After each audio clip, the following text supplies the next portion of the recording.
Mesdames, Messieurs, peuple congolais, être citoyen, c'est être informé. Et pourquoi? Parce que l'ignorance est la pire des souffrances. Le savoir et la connaissance vous libèrent. Pour info, la liberté d'opinion, de pensée, la liberté d'expression, la liberté même de conscience est bafouée en zone France-Afrique à travers les médias et réseaux sociaux. Plusieurs comptes Twitter, Facebook et YouTube ont été soit piratés ou euh, bloqués injustement. Et c'est la raison pour laquelle je vous invite à avoir désormais comme réflexe de liker, j'aime. En likant j'aime, vous protégez cette vidéo. Et par translation, vous protégez aussi ma chaîne YouTube, qui est là que pour vous sensibiliser, conscientiser, mobiliser contre l'injustice et l'oppression et la barbarie qui règne au Congo-Brazzaville. Vous avez tout compris. Donc, likez, likez, likez pour protéger cette vidéo. Mesdames, Messieurs, peuple congolais. Le mercredi 16 juin 2021, le général Jean-Marie Michel Mokoko, le prisonnier personnel du dictateur Denis Sassou Nguesso, fêtera dignement le 5e anniversaire de son incarcération injuste sous ordre de la France-Afrique. Mesdames, Messieurs, peuple congolais, en préparation de cet événement, je vais devoir répondre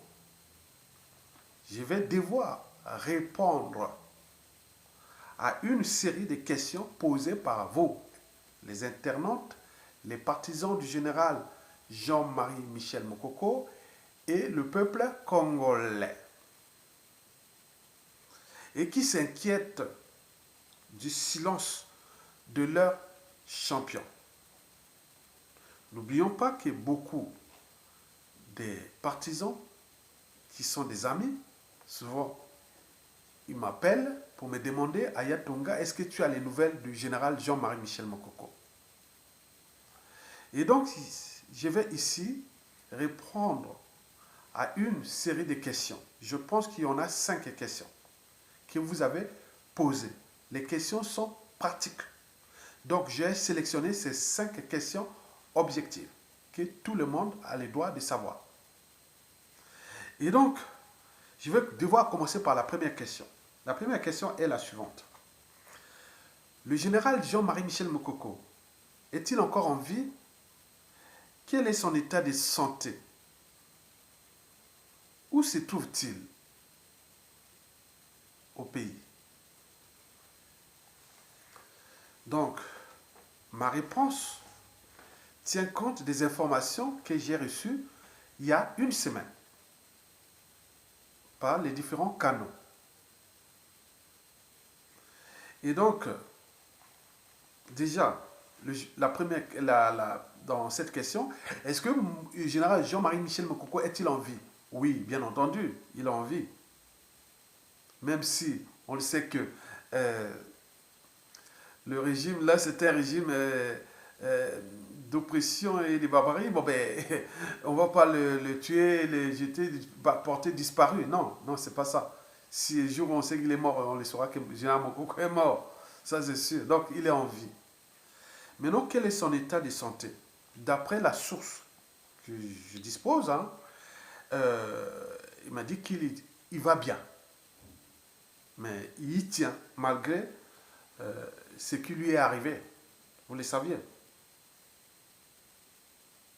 Et donc, l'information est là. Il va bien. Il s'y tient. Malgré les pressions, malgré tout ce qu'il a subi. Comme humiliation, comme injustice et autres. Vous avez tout compris. Donc, il faut parler au-delà. C'est quelqu'un qui est dans ces conditions-là. On ne peut pas... c'est-à-dire, ce n'est pas une situation enviable pour tout le monde. Il faut vraiment avoir l'esprit de la résilience, la capacité à surmonter des épreuves pour passer là et être encore bien. Donc, il faut le comprendre qu'il est en vie et, d'après les infos, il se porte bien. Mais au lieu où il se trouve actuellement, bon, d'abord, est-ce qu'il est en prison? Non, il n'est plus en prison à la maison d'arrêt. Non, il n'est plus là-bas. Depuis le retour de la Turquie, il n'est plus en prison là-bas. Ce qui nous confirme, je suis en toute honnêteté intellectuelle. Hein. Voilà. En mon âme et conscience, hein, je ne mens pas. Voilà. Donc les formations que j'ai, on me dit qu'il n'est plus en prison. Bon, quand il est revenu, qu'il était revenu de la Turquie, en 2020, hein, c'est ça, en septembre 2020, je pense, oui, c'est ça. Et donc, bon, il était allé directement à l'hôpital hôpital des armées, hein, là où il serait là-bas. On nous a montré la photo. Hein, la photo. Et voilà, donc que tout le monde connaît cette photo-là qui date depuis plus d'un an. Et donc, bon, il est à l'hôpital, mais je pense que oui, mais bon, d'autres disent que bon, ben, peut-être que bon, il est gardé dans un lieu tenu secret. Oui, mais je ne peux pas aussi m'en douter. Donc aujourd'hui, si on peut résumer là où il est soit encore à l'hôpital général des armées, à défaut, il est placé dans un endroit tenu secret. Ça peut être là. Donc, l'affaire Mokoko est devenue une affaire d'État qui dépasse même le peuple et ce pays. C'est une affaire entre Sassou Nguesso et la France-Afrique. Donc, si alors il est à l'hôpital, mais quelqu'un qui est en bonne santé, et soi-disant il est en bonne santé, il devrait plus repartir en prison. Pourquoi on les tient à l'hôpital? Voilà, donc il y a quelque chose qui ne va pas là. Hein? Vous voyez, c'est tous les questionnements. Bon, cela démontre quoi? Cela démontre que bon, ben, Jean-Marie Michel Mokoko, c'est comme un grain de sable dans la chaussure, quoi, de Denis Sassou Nguesso et de la France-Afrique. Mettez un grain de sable, quand vous avez un grain de sable dans la chaussure, hein, donc vous voyez que ça ne peut pas marcher, donc il y a quelque chose qui ne va pas. Donc, il sort soi-disant de la Turquie, dans les conditions où on est allé chercher vite fait, on l'a ramené, tout dans l'opacité totale. Où au départ, on croyait qu'il allait subir ce que Guy Parfait Kolela a subi. Parce qu'au départ, nous l'avions signalé, parce que cette affaire-là devait se passer comme on l'a eu avec Guy Brice Parfait Kolela. Donc il a échappé quelque part à la mort, hein, en juillet 2020. Donc vous avez tout compris. Donc maintenant là, qu'est-ce qu'il est là? Donc cette situation est dangereuse pour sa vie, parce que là, c'est quand même bizarre. Hein. Donc, si s'il n'est pas en prison, donc il est entre l'hôpital et le lieu tenu secret. Donc, ce qui manque, voilà, donc c'est une affaire qui dépasse notre pays, le peuple congolais et autres. Donc, vous avez compris. Mesdames, Messieurs, peuple congolais. La deuxième question est celle-ci. Pourquoi le général Jean-Marie Michel Mokoko ne parlait-il pas? Pourquoi on n'entend pas? Pourquoi on ne voit pas ces images, ni photos, ni vidéos? C'est tout le questionnement. De mon point de vue, il faut décrypter les enjeux de sa situation, hein, c'est-à-dire les enjeux du dictateur Denis Sassou Nguesso,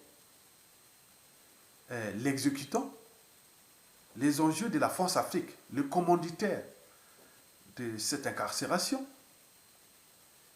et enfin les enjeux de Denis Sassou Nguesso et de la France-Afrique ensemble, au regard de la privation de liberté et de la dignité humaine faite à l'encontre du général Jean-Marie Michel Mokoko.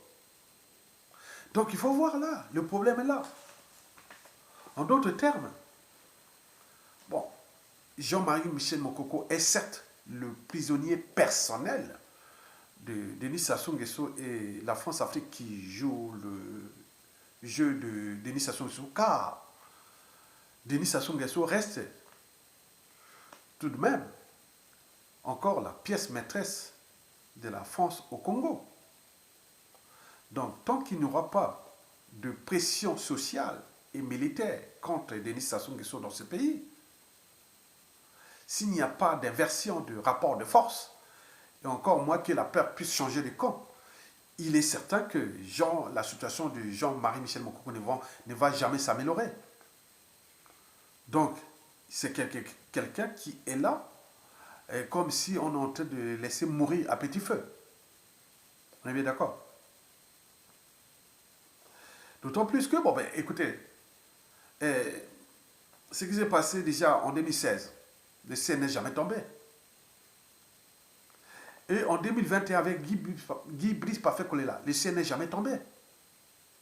Par conséquent, le temps joue peut-être pour Denis Sassou Nguesso et la France-Afrique contre Jean-Marie Michel Mokoko, contre la volonté du peuple congolais, contre le Congo-Brazzaville. Mais ce qui est certain, que l'énergie potentielle est là. C'est-à-dire cette bombe à retardement, le volcan qui est là. C'est un volcan dormant, une bombe à retardement, le Congo aujourd'hui. Si bien qu'il suffit que d'autres disent qu'il faut que l'intercelle. L'intercelle. Donc l'intercelle là, va se transformer quoi? En énergie cinétique. Mais quelle est cette énergie cinétique? C'est-à-dire, nous sommes là en présence d'une situation qui devient imprévisible et incontrôlable. Et d'autant plus que dans ces genres de situations, nous pouvons nous retrouver dans la situation du Rwanda. À défaut, on va se voir la Centrafrique, le Mali et d'autres pays qui sont aujourd'hui la situation de la France-Afrique est problématique déjà pour son champion, Denis Sassou Nguesso, et aussi pour les intérêts et l'influence de la France au Congo pendant la chute de Sassou Nguesso. Parce que toute dictature a durée de vie limitée. Le peuple gagne toujours, mais dans ce peuple-là, on ne sait pas qui est qui, d'autant plus que Sassou a déjà plus de 97% de victimes dans ce pays, du nord au sud, de l'est à l'ouest. Mokoko n'est qu'un des victimes. Donc, ce qui veut dire quoi? Vous avez 9 Congolais sur 10 est un futur bourreau de Denis Sassou Nguesso, de son clan, de sa tribu ou même de la France-Afrique.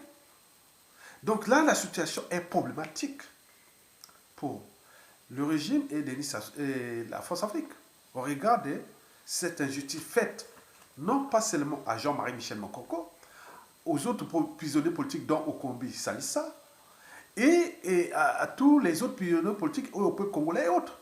Donc vous avez tout compris.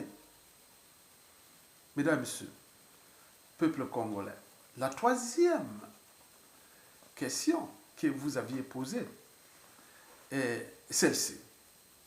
Le général Jean-Marie Michel Mokoko cédera ou ne cédera-t-il pas à Denis Sassou Nguesso pour être libre? Vous le savez que la liberté, ça se mérite. Et donc, s'il suffisait d'obéir à Denis Sassou Nguesso pour être libre, les Congolais connaîtraient-ils la liberté et la dignité? Puisque aujourd'hui, les Congolais sont inertes à leur souffrance, où l'injustice, l'oppression et la barbarie règnent en maître. Personne ne bouge. Et pourtant, les Congolais aujourd'hui, collectivement, obéissent à Sassou Nguesso. La soumission est totale et haute. Est-ce que les Congolais sont libres et dignes? Certainement pas. Donc, si vous posez la question de savoir, est-ce que Jean-Marie Michel Mokoko cédera ou cédera-t-il pas à Sassou Nguesso pour être libre? Je dis certainement pas. Certainement pas. Et donc, qu'est-ce qui va se passer? Bon, il faut savoir que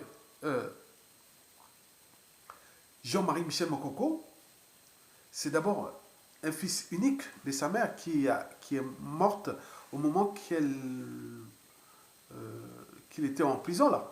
Hein? C'était en 2018, c'est ça? 2 ans après son incarcération, sa mère est morte, sachant qu'il est fils unique. Vous voyez Plus il y a eu ses meilleurs amis, il y a eu ses demi-sœurs, il y a eu plein de morts dans la famille.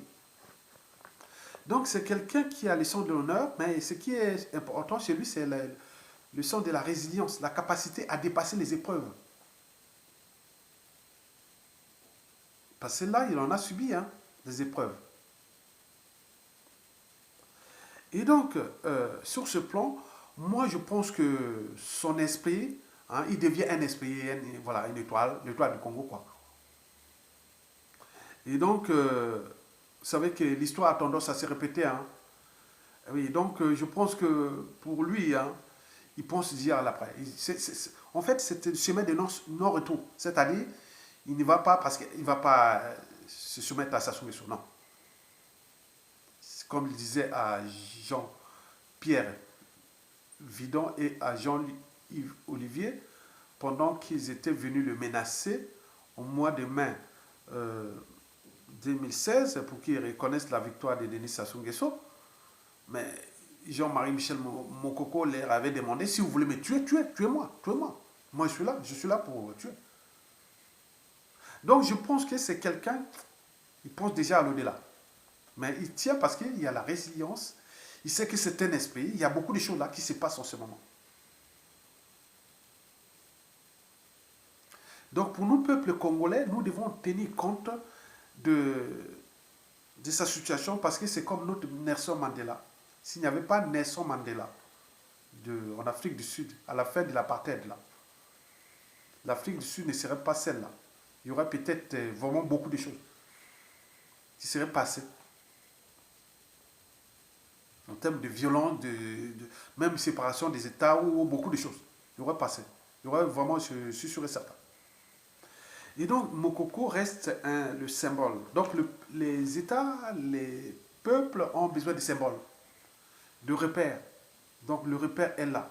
Mokoko devient ce qu'on appelle le digne fils du Congo parmi tant d'autres qui ont laissé leur vie à cause de cette dictature, France-Afrique.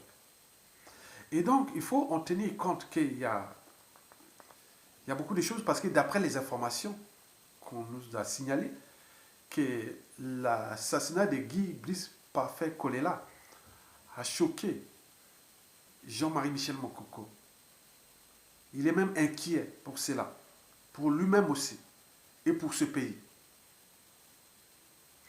Mesdames et messieurs, peuple congolais, la quatrième et avant-dernière question posée par vous, internautes, on me demande: s'il meurt avant que Denis Sassou Nguesso tombe, c'est-à-dire si le général Mokoko mourait avant que Denis Sassou Nguesso tombe, qu'est-ce qui peut arriver? Voilà, c'est ça. Qu'est-ce qui peut arriver? Bon, je ne sais pas. Moi, je ne suis pas ni un marabout, ni un prophète, autre. Moi, je vois par contre les indicateurs, quoi. En tenant compte des repères historiques, de ce qui s'est passé dans notre pays, puisque le général Mokoko l'avait pourtant dit, avec ma modeste espérance de ce pays, je préfère rester modeste. Comment quelqu'un qui a dirigé l'état-major des armées pendant la guerre froide, services secrets, les renseignements militaires, tout, il dit je préfère rester modeste, parce qu'il sait bien que dans ce pays, nous sommes très très méchants. Et pourquoi? Parce que déjà, il faut se dire que, bon, il faut que je puisse vous rappeler d'il y a certaines choses que je vous rappelle ça chaque fois. Il faut vivre, faut déjà vivre et regarder ce qui se passe tout autour en Afrique et dans différents régimes politiques du par le monde. Je l'ai dit, les mêmes causes créent les mêmes effets. L'histoire a tendance à se répéter. Notre anthropologie politique ou sociopolitique haute africaine, noire ou congolaise n'est pas bonne. Parce que dès qu'on a un pouvoir, on a tendance à rendre justice soi-même. Et quatrièmement, dans la règle d'or, ne faites jamais à autrui ce que vous ne souhaitez pas qu'on le fasse sur vous-même. Aujourd'hui, du nord au sud, de l'est à l'ouest, les gens sont entraînés, les couteaux sont tirés. Il faut se le dire, c'est la vérité. Si bien que je donne même des conseils à tous ceux qui sont ailleurs dans le monde, qui ont des liens amoureux, culturels et autres avec l'Mboshi à la chute de Sassou. Il faut faire attention. Les couteaux sont tirés. Nous sommes en présence de ce qu'on appelle des paniers de rancune, de règlement des comptes en dormance, des contentieux historiques autres. L'enjeu pour les autres est de récupérer les moyens de l'État, dont Sassou Nguesso utilise contre les uns et les autres, parce qu'il est fort à cause de quoi? C'est seulement les moyens de tous, les moyens de l'État. Donc au moment qu'il va tomber, le père aura changé de camp. Donc si on tenait compte de cet indicateur, déjà que je peux vous donner le premier indicateur, il est déjà culturel. Culturel. Parce que dans l'opinion nationale et des détracteurs de Sassou Nguesso et les futurs bourreaux de ces gens-là, Sassou n'a attaqué qu'aux membres des autres tribus. Vous savez que chez nous en Afrique, la responsabilité politique et tout ça, c'est souvent par appartenance. Et donc, historiquement, ça s'est passé toujours comme ça. Et donc, là, c'est la faute, ces gens-là sont déjà identifiés. Donc, Sassou, on abuse des moyens de l'État protégés par la France-Afrique. Certes, la France n'a pas d'amis permanents, n'a que ses intérêts. Au moment que tout aura changé. Qui va savoir que, parce que déjà, il y a le passif énorme des crimes, de sang, du génocide et tout ça qui sont imprescriptibles. Et si pour un tordu, qui soit du nord au sud, de l'est à l'ouest, qui va s'acharner ce genre-là avec les moyens de l'État, il faut se les demander, il faut se questionner. Hitler, je vous l'ai dit, pourquoi Sassou ne s'acharne qu'à Larry Congo, aux autres, à ce pays autre? Mais qui, voilà, donc il y a beaucoup de choses qui sont là. Donc il faut en tenir compte que si il arrive que Mokoko meure avant la chute de Denis Sassou Nguesso dans ces conditions, mais il est sûr et certain que le ciel ne tombera pas. Certainement pas, sinon le ciel serait déjà tombé depuis 2015, en passant par 2016 où on avait incarcéré Mokoko, et fait le terrorisme d'État dans le pool, en 2021 avec l'assassinat de Guy Bispa Fekolela. Il faut ajouter ça à plusieurs paniers de contentieux, de rancune historique et autres qui est là, comme un panier qui est là depuis 1997 et là qui est en train de s'accumuler. Vous savez que celui qui blesse oublie vite, mais celui qui porte les cicatrices n'oublie jamais. Donc là, par exemple, le 16 juin, les gens connaissent comment c'est passé. Mais on peut en multiplier les dates dans toutes les familles, les tribus, les intellectuels, les cadres civils, politiques et militaires, les Denis Sassou Nguesso de demain, les Hitler de demain, les Pinochet de demain, et Idi Amin Dada de demain, des Mobutu, des Bokassa, ou tout ce qui est des Pol Pot ou des Staline de ce pays. Il n'y a pas que Sassou. Donc il y en a beaucoup, on a fabriqué, les gens sont entraînés et conditionnés à quelque chose qui, voilà, donc il faut en tenir compte de ça, qu'il y a les dangers. Il y a les dangers. Donc s'il meurt en prison ou pas, bon, c'est tous les questionnements. Mais je pense que de mon point de vue, le ciel ne tombera pas parce que historiquement, ce qui s'est passé depuis que Sassou est revenu au pouvoir, il en a assassiné tous ceux qui l'ont ramené au pouvoir. Et donc, le ciel n'est jamais tombé. Mais pourquoi? Parce que quand vous avez les moyens de l'État, ce sont des moyens de pression énormes. Donc, il peut utiliser ça avec quelqu'un qui est rodé, il donne les ordres et autres, en plus protégé par la France-Afrique. Au moment que tout aura changé, les autres vont récupérer ces moyens. Donc, c'est le danger. Je vous dis que nous sommes... l'avenir dans ce pays est problématique. Déjà pour ces gens-là. Donc, vous avez tout compris. La cinquième et dernière question que vous avez posée, mais pourquoi les Makois, civils et militaires et autres, n'ont pas pris les responsabilités? Pourquoi? On demande pourquoi la tribu de Jean-Marie Michel Mokoko n'est pas venue l'aider. Puisqu'il y a beaucoup d'officiers et des cadres dans la tribu qui sont même certains qui travaillent avec Sassou. Donc vous avez tout compris. Bon, donc quand vous êtes dans un système comme ça, bon, on peut dire oui, le pacte nordiste et autres. D'ailleurs, certains nordistes qui viennent parler du nordiste contre les sudistes, c'est non-sens. Regardez, Mokoko, c'était nordiste, non? La cuvette, non? Donc les gens qui viennent parler là, c'était non-sens. Donc aujourd'hui, parler des nordistes qui s'y collent, les Bakongo, les sudistes, non, non, non, non, non. Ils ont la raison de vous attaquer aujourd'hui, puisque c'est la responsabilité chez nous et par appartenance. Aujourd'hui, c'est géopolitique. Tout est au nord, les consultations militaires, tout au nord.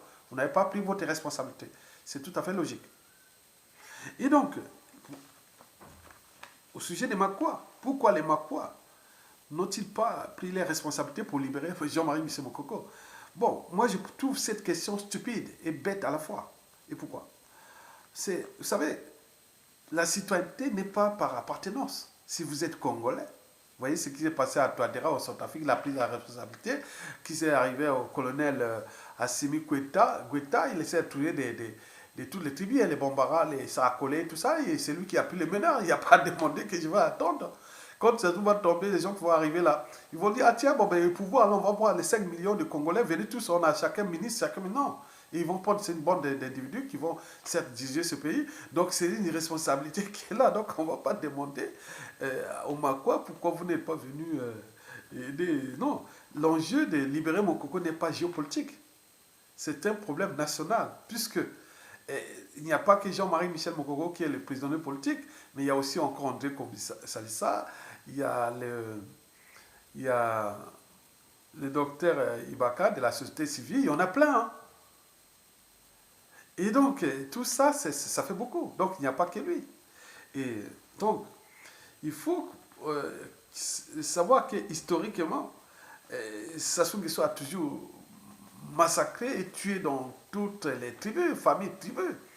Je peux vous en citer quelques exemples. Par exemple, en 2011, il a empoisonné le général Montando, qui l'avait aidé à revenir au pouvoir. Est-ce que les Bobi Tabac, la Likwala et cette île? Non. Pendant 2012, les explosions du 4 mars 2012, il y avait tous les quartiers nord là, les civils, politiques et militaires de toute la famille auraient pu prendre leurs responsabilités par la suite. Mais là, rien du tout. En plus, on leur a créé l'injustice, sont là-bas. C'est des passifs de Sassou que les autres vont gérer ça demain. Vous voyez quelle irresponsabilité. Et donc, voilà, quand on voit 2013, les empoisonnements des généraux à Douar et les généraux à Voukou, est-ce que dans la Kivette, ils étaient tous de la région de la Kivette et s'ils se sont révoltés? Prenons le cas du colonel Tchourou, en 2000,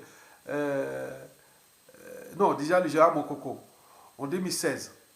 Un général qui a fait pour les honneurs militaires et pour tout ça, même l'armée n'a même pas fait ainsi même une petite mutinerie, ou même tirant l'air, dire non, mais on ne veut pas ça, quoi, rien du tout. Les terroristes d'État dans le pool, est-ce que les Larry Congo se sont révoltés? Oh non, non, non. L'assassinat du colonel Tchour, l'ancien adjoint des services secrets de Sassou Nguesso, assassiné, empoisonné. En 2017, les Tékés se sont révoltés et André Okobi Salissa, un digne fils de Tékés qui a même eu jusqu'à 17% au présidentiel de 2016 et qui est aujourd'hui en prison. Est-ce qu'ils se sont révoltés? Non. Guy Brice Parfait Kolela, en 2021, là, exactement le 21 mars 2021, où il fut assassiné, il est empoisonné. Est-ce que les Larry Congo se sont révoltés? Mais on peut même ajouter tous les Nibolègues par rapport à ce qui s'est passé depuis les opérations Mouébara, tout ça. Est-ce que, voilà, donc c'est pas le problème, n'est pas de la citoyenneté ou par appartenance, non. Le problème pose à examiner des éclairages citoyennes sur les notions les plus insignifiantes du peuple, quoi. Est-ce que nous sommes un peuple? Et aussi des problématiques anthropologiques. Est-ce que nous sommes structurés, organisés et courageux à la fois, comme les autres peuples? C'est ça, ces problématiques qu'il faut les poser. Ce qui rend d'ailleurs très dangereux la presse Sassou Nguesso. Parce que si demain, comme j'ai dit, les mêmes causes créent les mêmes effets, l'histoire a tendance à se répéter. Notre anthropologie politique et autres n'est pas bonne. Dès qu'on a un pouvoir, on a tendance à rendre justice soi-même. Et dans la règle d'or, ne faites jamais à autrui ce que vous ne souhaitez pas qu'on le fasse vous-même. Et pire encore, pourquoi nous n'arrivions pas à s'entendre sur un dénominateur commun? Denis Sassou Nguesso dégage. Ce qui rend dangereux l'après. Parce que les autres cherchent seulement à récupérer ce moyen d'État. D'où la notion du temps. Le temps gagne contre Sassou Nguesso. Sa famille, son clan, puisque c'est un bien commun. Les gens cherchent à récupérer ça. Ils vont le récupérer, ils sont à bout, ils sont arrivés à l'apogée, au sommet de l'injustice, l'oppression et la barbarie. Et donc, tant qu'il y aura encore les Sassou, les Nguesso, le clan et autres, les petits-fils et autres, ce pays-là est détruit. Et donc, ça fait monter l'énergie cinétique contre ces gens-là. Et en plus, contre la France-Afrique. Donc, sur ces trucs-là que je vous dis que la presse Sassou Nguesso est problématique. Déjà, si, par exemple, je vais prendre un exemple simple, il faut le dire la vérité, puisqu'il faut dire cru. Il faut voir ce que Sassou Nguesso fait comme injustice, avec les moyens de tous. Ne soyez pas naïfs. Même moi-même qui est là, qui sait bien que, même si je reste quelque part consensuel, même la presse Sassou Nguesso, je ne sais pas si, je ne sais pas qui, si je ne sais pas qui est qui est à la tête de ce pays, je n'irai même pas. Parce que, bon, je peux certes avoir les responsabilités, mais on va se trouver dans des situations où, tu vois, les gens ont besoin de rendre justice, quoi. C'est-à-dire, certains ont cherché d'opérer les mêmes méthodes. Que le peuple ne verra que du feu, le peuple est là bien protégé, mais les gens là, à l'intérieur des services secrets, des méthodes d'empoisonnement, de tout ce qu'ils ont fait aux autres, il y en a beaucoup qui sont là. Je vous dis, c'est des dangers. C'est des dangers. La Libye sera quoi? Les crimes de sang déjà est prescrit. Tant que les crimes de Sassou Nguesso là, de la France-Afrique ne seront pas résolus au niveau des conseils de sécurité des Nations Unies, de ces pays et autres. Mais les autres vont en abuser des moyens-là pour les neutraliser ces gens-là. Hein. Je vous dis sincèrement. Il y aura des morts. Hein. Silencieuses. Disparition suspecte, forcée ou des trucs comme ça que l'on fait aux autres. Hein. Donc j'ai dit que c'est dangereux. Si un tordu Makwa, Congo, Kouyu, Eteke, même Larry, Sundi, Kamba, Dondo, même Bembe, même Bayaka, un tordu Kouni, Bachangi ou même les Pounou, Yombe ou Vili, un tordu Likuba, un tordu Bomi Taba, on peut en mutuer là où ça soit assassiné tous ceux qui l'ont aidé. Il y a trop d'ennemis. Ça soit assassiné. Regardez tout ce qu'il a assassiné après le coup d'État. Les officiers là, les cadres intellectuels, tout. Il y en a pas, il y en a tout. Il y a une convergence des victimes quand ils auront pris le pouvoir. Et quelle sera les victimes? Les victimes, nous connaissons que chez nous, il y a beaucoup trop de lâches. Les gens qui vont dire, ah oui, tiens, on va s'acharner que sur Denis Sassou Nguesso, sa famille, son clan, et tout ce qui va être là. Il y a un travail des renseignements énorme. Vous avez vu à la chute des dictateurs que les fils, les familles et autres, il y a eu des morts par-ci par-là dans le monde. Des accidents, beaucoup de choses. Vous savez, les sionistes, qu'est-ce qu'ils ont fait en Asie? Ils ont traqué plus de 70 ans. Hein. Et donc, ce qui se passe, les informations sont telles, on connaît tout le monde, tous ces gens-là. Ne regardez pas qu'ils sont riches, milliardaires. Non, ça ne veut rien dire. Dès que ça sous-tombe, avis à tir d'entendeur, beaucoup de choses vont se passer. Déjà, les passeports, déjà. Ils sont en caduc diplomatique ordinaire et autres. Mais on va les retrouver là. Maintenant, au point administratif, au point de là où ils passaient les aéroports, il y a des coopérations. Ils passent là, tout ça. Il y a beaucoup de choses. Un pays, c'est dangereux. Donc, ce qu'il a fait à Mokoko, l'enjeu est de le protéger parce que c'est celui-là. Je pense qu'il a l'esprit. Peut-être il aura l'esprit de calmer les gens, les uns et les autres. Pour créer cette transition, il faut qu'il y ait l'esprit de calmer les uns et les autres. Je vous dis sincèrement. Parce que méfiez-vous des appareils pour les nordistes. Vous vous trompez. Il y a tellement de haineux, des rancunes, des autres que Sassou Nguesso et ses enfants, sa famille sont venus abuser des autres. Sassou a fait le coup d'État, il a maintenant fait enrichir sa famille, son clan et autres, mais ce n'est pas grand-chose. Je vous l'ai dit que tout sera récupéré, les biens mal acquis et autres, ils vont perdre la loi du karma, ça c'est sûr et certain. Donc l'enjeu est comment? L'enjeu de cette vidéo c'est quoi? C'est comment dire à la France-Afrique, en tenant compte de la géostratégie, la guerre froide, tout ce qui se dessine dans la sous-région, autant donné que le milieu congolais, ou le peuple congolais est désormais en phase avec d'autres peuples d'Afrique francophone. Vous le savez. C'est quoi? La France-Afrique dégage.